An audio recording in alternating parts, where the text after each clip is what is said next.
দেখেছিলাম লাঙ্গল এবং ধান একাকার হয়ে গিয়েছে এবং লাঙ্গলের মধ্য দিয়ে আওয়ামী লীগ আসতেছে, আওয়ামী লীগের মধ্য দিয়ে ভারত বাংলাদেশে আবার তার সেই যে অ্যাগ্রেসিভ অ্যাটাক সেটা শুরু করবে।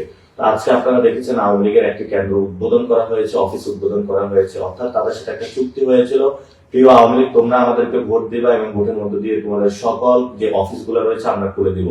আমরা বাংলাদেশে বেঁচে থাকতে একটা আহ্বান জানাচ্ছি, বাংলাদেশে আমরা যতদিন থাকবো ততদিন আওয়ামী লীগের বিচার হওয়া পর্যন্ত, বিচার যে রায় দিবে অর্থাৎ জনগণের মধ্যে তাদের যে রায় আসবে সেই রায় বাস্তবায়িত হওয়া পর্যন্ত তাদের কোনো অফিস তারা খুলতে পারবে। এবং আওয়ামী লীগের যে আমরা যারা শহীদ হয়েছিল, আহত হয়েছিল, তাদের হত্যাকাণ্ডের বিচার হওয়ার পরে আওয়ামী লীগের বিষয়ে বাংলাদেশের মানুষ সিদ্ধান্ত নেব।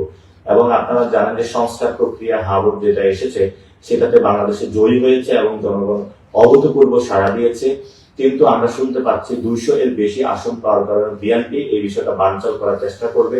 আমরা সেই জায়গায় এই দলকে বলবো বানচাল করার চেষ্টা করবেন না, কারণ হাসিনা আমলে আমরা দেখেছিলাম তারা যখন জনগণের বিরুদ্ধে গিয়েছিল তাদের অনেক বড় রাজত্ব ছিল, সেই রাজত্বগুলো খান খান হয়ে গিয়েছিল। তো আপনারা যতই বড় রাজত্বের স্বপ্ন দেখেন না কেন এই স্বপ্নগুলা ঘুমের মধ্যেই দেখেন। বাংলাদেশে এই রাজত্ব ভাঙতে বেশি দিন সময় লাগবে না বাংলাদেশের মানুষের। আমি পুরো বাংলাদেশের মানুষকে ঐক্যবদ্ধ হওয়ার আহ্বান জানাচ্ছি, বিশেষত প্রিয় জেনজি এবং যারা তরুণ প্রজন্ম। আমরা জানি আপনারা দুর্নীতির বিরুদ্ধে আছেন, সন্ত্রাসের বিরুদ্ধে আছেন, চাঁদাবাজের বিরুদ্ধে আছেন, দখলদারিত্বের বিরুদ্ধে আছেন। এই লড়াইটা আমাদের থামানো যাবে না, এই লড়াইটা আমাদের কারো একার না, এই লড়াইটা আমাদের সবার। এবং আমরা জানি আমাদের যারা সিনিয়র সিটিজেন রয়েছেন তারা এস্টাবলিশমেন্টের অংশের মধ্যে রয়েছে। এই নির্বাচনটা ছিল ওল্ড ভার্সেস নিউ, অর্থাৎ এস্টাবলিশমেন্টে যারা রয়েছেন তারা নতুনদেরকে মানতে পারে না। সেখানে নির্বাচন যে প্রক্রিয়া এটা একটা আই ওয়াশিং লোক দেখানো কাজ করা হয়েছে, যেখানে বড় ধরনের ইঞ্জিনিয়ারিং করা হয়েছে, সেগুলো দেশবাসীর সামনে স্পষ্ট, আপনাদের সামনে স্পষ্ট। সেই জায়গাটা থেকে আমরা বলবো নতুন বাংলাদেশে এই নির্বাচন প্রক্রিয়া ঠিক করতে হবে, যে নির্বাচন প্রক্রিয়ার মধ্য দিয়ে যারা বিজয়ী তারাই সত্যিকার অর্থে বিজয়ী হবে। পেশি শক্তির রাজনীতি থেকে বেরিয়ে আসবো, আমরা দখলদারিত্বের রাজনীতি থেকে বেরিয়ে আসবো এবং সন্ত্রাসের যে রাজনীতি সেটা থেকে আমরা বেরিয়ে আসে নতুন একটি বাংলাদেশে ইনশাল্লাহ সবাই যোগ দিব। আপনারা সবাই ঐক্যবদ্ধ থাকবেন, বিশেষত প্রিয় মা এবং বোনেরা, আপনারা অনেক কষ্ট করেছেন, অনেকে মেহেদি উৎসব করেছেন, অনেকে রোজা রেখেছেন, অনেকে নফল নামাজ পড়েছেন। প্রিয় বাবারা, আপনারা অনেকে কান্না করেছেন জায়নামাজে, আপনারা অনেকে রোজা রেখেছেন। আমি এই ঋণ কখনো আপনাদের শোধ করতে পারবো না, আমি শুধু একটা বিষয় দিয়ে শোধ করব। আমি আপনারা যেই লড়াইয়ে আমাকে সহযোগিতা করেছেন সেই লড়াইটা ইনশাল্লাহ আমি চালিয়ে যাব। আপনারা যেভাবে মসজিদের বারান্দা আমাকে পেয়েছেন সেভাবেই পাবেন, রাজপথে যেভাবে স্লোগানে পেয়েছেন সেভাবেই পাবেন, যেভাবে ক্যাম্পেইনে অন্যায়ের বিরুদ্ধে আমাকে পেয়েছেন সেভাবেই পাবেন। যারা সন্ত্রাস, চাঁদাবাজি এবং দখলদারিত্ব করেও ইলেকশন ইঞ্জিনিয়ারিং মধ্যে মাসল পাওয়ারের মাধ্যমে সংসদে যাচ্ছে, আমরা ভবিষ্যৎ বাংলাদেশে তাদেরকেও দেখে নিব। উসমান হাদি ভাই বলে গিয়েছিলেন তাদের গুম হারাম করে দেওয়ার জন্য আমরা সত্যিকার অর্থে তাদের গুম হারাম করে দিব এবং নতুন বাংলাদেশ গঠন করব। আমরা আজকে দেখতে পাচ্ছি প্রশাসনের অনেকেই নতুন করে আগ্রহী হয়েছেন অত্যাচারের স্টিম রোলার চালানোর জন্য। প্রিয় ভাই, আমরা আপনাদেরকে বলবো, আপনাদের দেখেছেন কত নির্যাতনের মধ্য দিয়ে আমরা গিয়েছি, আর নয় নির্যাতন, জল কামান, লাঠির বাড়ি, এবার দ্বিগুণ গতিতে আমরা ফেরত দেব।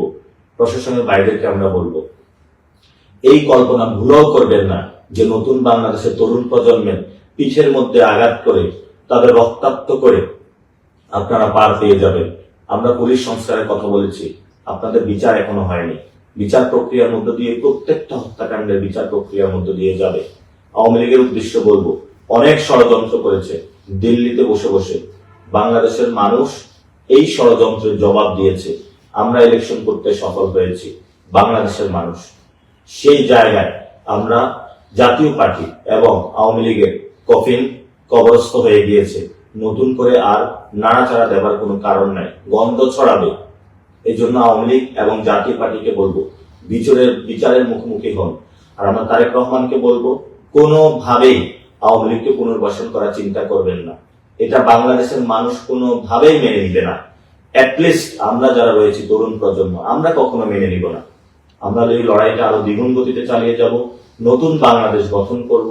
যারা এই ক্যাম্পেইনে 40 দিনের ক্যাম্পেইনে আমাদের সাথে ছিলেন, প্রথমে আমাদেরকে বলা হয়েছিল আমাদের নাকি জামানত বাজেয়াপ্ত হবে, একদম কানের পাশ দিয়ে হলো আরেকটা গিয়েছে। সামনে এইসব দুর্নীতি চাঁদাবাজ যারা সন্ত্রাসী রয়েছে সেটা আর কানের পাশ দিয়ে যাবে না, একদম মুখের উপর দিয়ে যাবে।